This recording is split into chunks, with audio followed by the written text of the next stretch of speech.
Okay, Tsugumomo episode 5. Where do I start with this?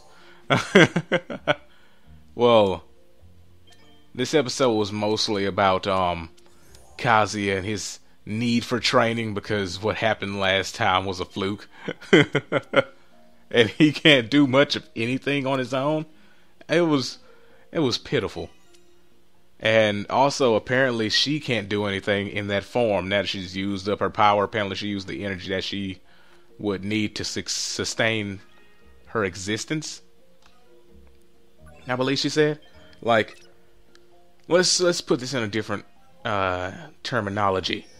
Her life energy was being used instead of her spirit energy.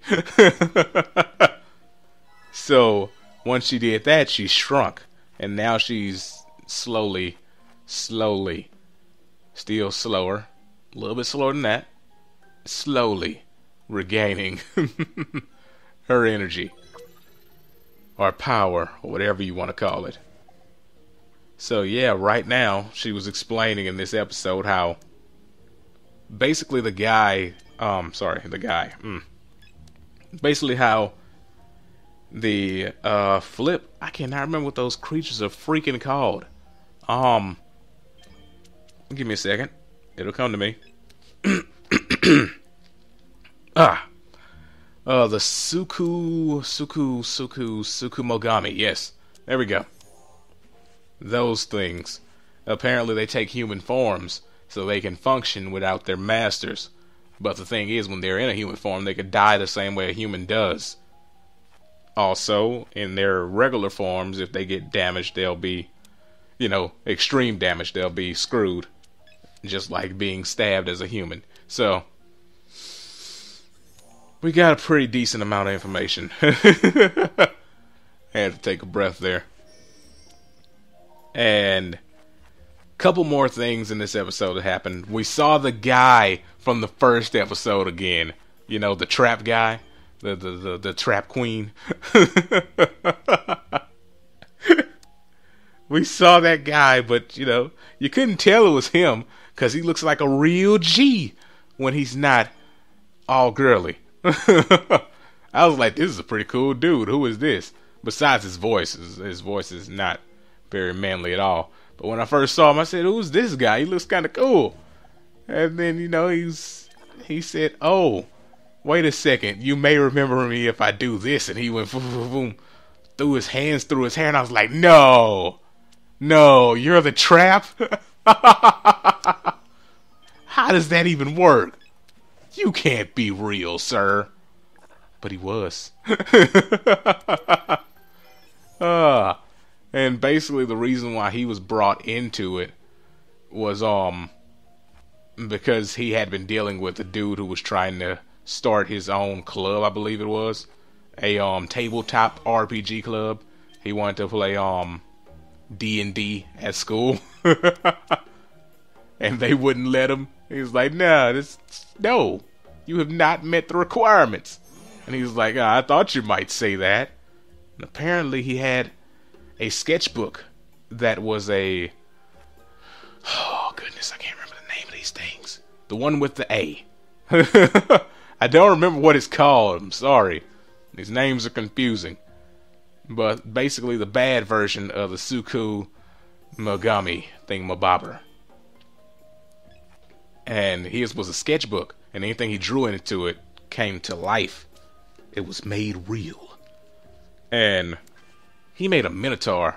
Which, personally, it's not something I would have done. But he was saying it was one of his characters from his game. So it's whatever. He made a minotaur and he started attacking them, and they found that, since it's a drawing, we could just erase it. That's what I was thinking originally. I was like, it's a drawing, you just erase it. Like, throw some water on it. Come on, buddy. And that's what they did. They threw some water on it. The water wasn't enough though, so they had to get fire extinguishers and pew pew, hit him with the fire extinguisher and completely erased the thing. It got solved relatively easily, quickly. Here's the thing. Since he was training all beginning of the episode, I assumed that when they actually got into a fight, he'd actually fight, but it did not happen. So I don't know. I just didn't feel rewarded, I guess, for sitting through all that extra training crap he was talking about. And I mean, her training is basically just beating the crap out of him, but it's whatever. Training, yep, And yeah, he didn't really do any actual fighting. I guess the one thing where he was saying, gauging the distance that you have and stuff, they used that, but it's not what I expected. So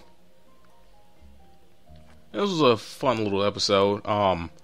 The Tengu chick and the little mini goddess chick, they apparently their place, because last episode it was just effed. Holes everywhere. They had people trying to fix it, and they were like, well, if you can't pay us, we can't do any work on this thing. And I was like, obviously, duh, what what did you think was gonna happen? If you can't pay those people, they can't fix your stuff. What the flip? And there's, she was like, we don't have any money, because apparently people don't have faith in you anymore. I wonder why. Yeah, but their place was just wrecked. And they tried fixing it, and it didn't get any better, because it was a storm. There was a storm a-brewing, and they tried to fix it, but a tree flew on in the place and just wrecked the rest of it. And that was that. They were screwed. There was nothing else to say about it. They were screwed. So now they're living in the park, like in the children's park. And you should, man, take a close look at that face that Kiriha was making when she was laughing at them. Oh my goodness, that was hilarious. It was crudely drawn. It was a pretty bad looking face. That's why it was so funny, because she made this really jacked up face when they had misfortune. It's always fun to laugh at others' misfortune. And my goodness, what I assumed originally when she said she knew where they could go, I assumed they were either gonna move in with Kazuya, or she was gonna force that guy who paid for all that food to well, I don't think he paid for food. He borrowed like money from the other friend, but I thought she was gonna force that guy to let them stay with him. And him being the lame-o / simp he is, he was gonna do it. But they just ended up in the park, which I'm assuming they won't permanently be there, because I mean, come on, they're not gonna stay in the park forever. I'm assuming like next episode or the episode after that, they'll probably be in Kazuya's house. I'm just making an assumption. Also, that guy who was the trap guy, his name was Tadataka. He had like the weirdest name ever. Oh man, he had the weirdest name ever, and he looked like a chick, except when he slicked his hair back. He's like Aizen. He's lame until the hair gets slicked back. There we go. Goodness, couldn't think of who I was thinking of until I thought of him. But yeah, this was a pretty decent episode. Got some pretty nice parts out of it. Some good laughs here and there. Kiriha is so freaking small that sometimes you don't notice it because of the way they draw her and position her. But in one scene specifically, when they were talking to the student council dude, the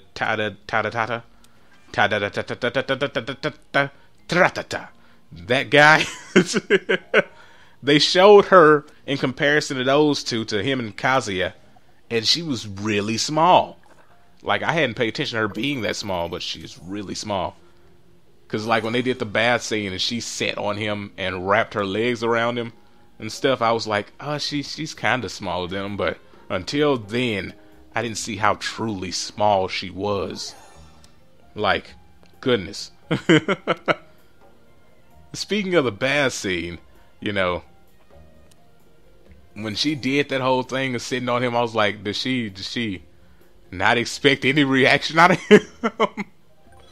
I was like, something's going down. or up, whichever way you want to look at it. But goodness, there's something I'm forgetting and I'm trying to think of it. Oh yeah, at the very end, his buddy with the glasses, this shady guy, my goodness, this dude is shady. And it's funny because he's wearing glasses, not shades, but the dude is shady. He took the freaking sketchbook from the guy and switched it out with his notebook. And what he drew in there, because he was saying, you could draw anything. You drew a minotaur. He drew Kiriha as a full-grown adult. And I was like, oh, that's nice. And then she started beating the crap out of Kazuya.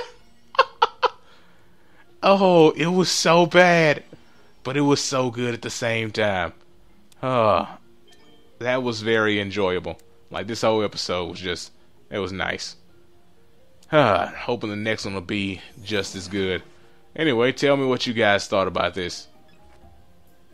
I am done. I will see you guys next time. Peace out, and have a great day.